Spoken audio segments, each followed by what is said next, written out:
Once the surface section of the well is drilled, the drill pipe is pulled out of the hole in order to lay the casing. This is done for environmental reasons to hydraulically seal the formation layers containing aquifers from the flowing hydrocarbons later on, once the well is completed. The casing string is made of numerous joints the same size screwed together at the collar. The casing pipe is selected according to its outer diameter, its wall thickness, its length, its weight by unit length, and the grade of steel it is made of. The selection of grade of casing depends on several variables, including the size of the hole, the rugosity of the drilled hole, the expected pressure of the flowing hydrocarbons, the H2S content, as well as the economic considerations. Once the entire weight of the casing string is solely suspended by the hangers, the casing is considered laid in place.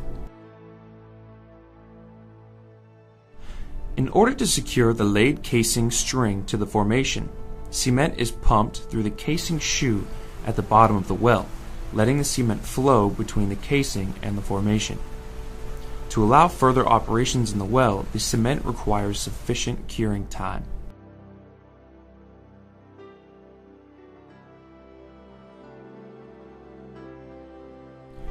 Once the cement has dried, the seal of the aquifers would be established. The drilling then continues through the wiper plug, the casing shoe, and the cement at the bottom of the hole until the desired depth is reached. This is called total depth, or TD, and is where the pay zone is anticipated. To evaluate the presence and economic feasibility of this pay zone, the drill pipe could be equipped with logging while drilling tools to evaluate the formation while drilling.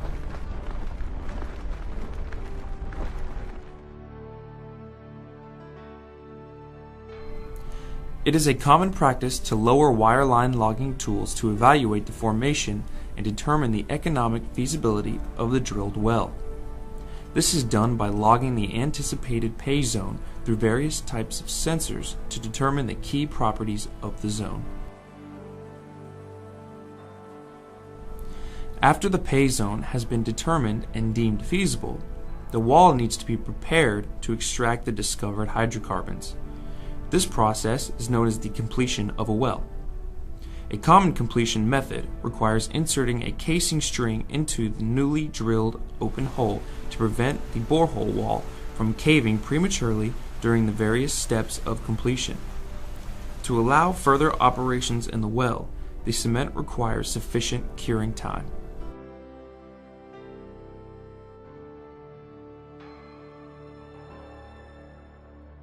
The cementing process is not always a flawless operation, and the resulting cementing job might contain some bonding issues that would undermine the strength and integrity of the casing, especially during perforation. The bond of this cement with the formation and with the casing is evaluated using a cement evaluation wireline tool. This tool determines whether the cement job is optimal. If not, further remedial operations are required. To establish a path with the hydrocarbons stored in the pay zone, a perforating gun is now lowered to the target depth. Wireline is the preferred conveyance method for short and light gun strings. To deploy long and heavy gun strings, a technique referred to as tubing conveyed perforating, or TCP, is required. Using sensors part of the gun string, the guns can be accurately positioned in front of the targeted reservoir. The charges in the gun are now ready to be ignited using the surface perforating control equipment. Once the correct depth has been confirmed, the gun is fired. The charges in the gun explode, providing a path through the formation, the cement, and the casing to the production tubing. The perforating gun is then pulled out of the hole. Now, the well is perforated and the path has been established between the stored hydrocarbons and the weld bore. While the drilling rig is still in place, production tests are performed to confirm the commercial viability of the reservoir before the production string is installed in the well. A typical production string is made of a tubing string that includes a packer near the bottom end.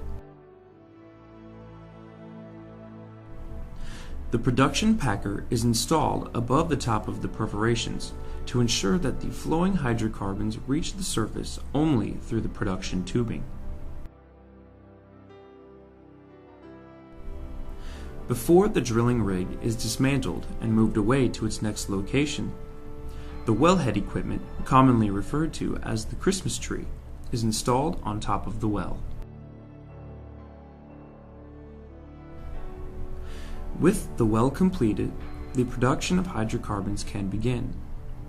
These hydrocarbons will fill storage tanks or feed pipelines until the day when the production rate has diminished and the well is plugged and finally abandoned.